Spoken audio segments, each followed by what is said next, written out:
his head turning into me, because if he turns his head into me, see now, look, see now, basically, here's turn this way.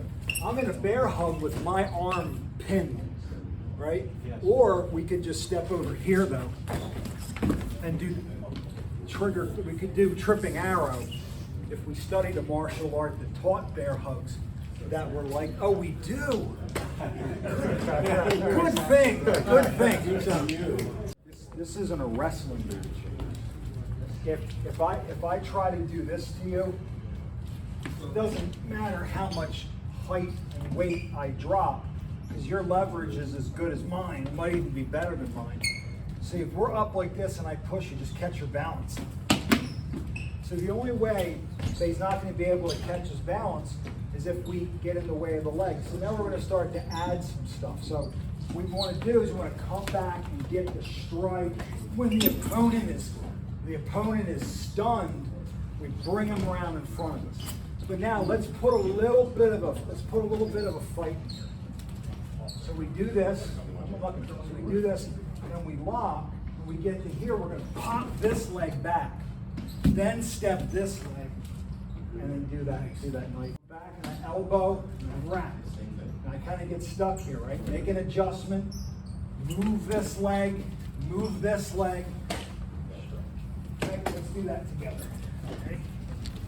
All right. This is sort of where you stiffen up, right? So it's kind of hard to get your arm put behind your back unless the person's just, real fast. And once they get you to a certain level, that's when the injury to the shoulder occurs, and you really can't move at all.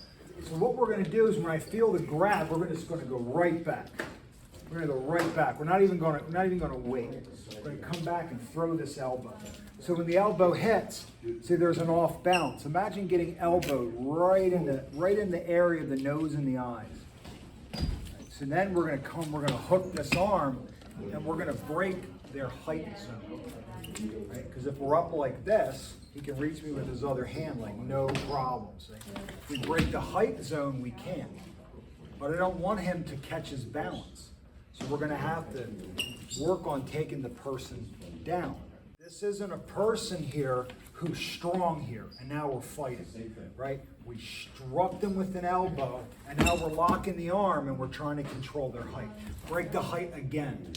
And as you break the height, move the leg, and you'll throw them right in front of you. You see the weight on his hand?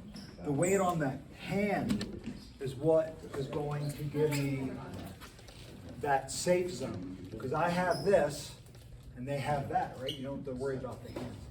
All right, so let's face front. So, they're attempting, if he's grabbing me here, right, and if he grabs me, we go right back, we shoot the shot, and we're going like this. I want him to go down and around, right, like falling down a spiral staircase. Let's get together and do that part, and then we'll work out all the leverage points. Right, we strike. We wrap around here, and we lose the hand, so we now control the head. So I lock here, and I put this on his head, and I keep his head away from me, and I try to lock this arm so we can't get the arm out, because once the arm is out, see, yeah. So I want to do as best I can to keep this arm, because leverage is not on my side. I'm going to do the best I can. And I don't want his head turning into me, because if he turns his head into me, see now, basically, here's turn this way. I'm in a bear hug with my arm pinned, right? Yes. Or we could just step over here though, and do we could do tripping arrow if we studied a martial art that taught bear hugs that were like, oh, we do. Good thing, good thing. So go back, right? So go back, elbow, wrap the arm. When you break down, lose control with your right hand. Put it against their head, turn your hand palm down, figure four it, and push the head away. Now, don't do this hard, you hurt your neck. Turn into me, like reach for my legs with the other hand. See, and that's about as hard as you can do that without hurting each other's neck. But you get that sense, right? If we can keep the head away, it's harder for them to get their hands on us. And if they don't know how to do a takedown, they can grab at your legs all day. It doesn't mean they can do anything with it. But most importantly, we want to make sure that, okay, we started doing something, now we have to get strong again. We got to get stable again. So go back and elbow, lock the arm, lose the grip, put it on their head, grab your wrist, elbows in, and push that head away, and then try to grab your partner's legs. And if you have to, move your legs. Remember the stepping? Move your legs. Just be careful with that part, really. Like a 5 at most. Don't do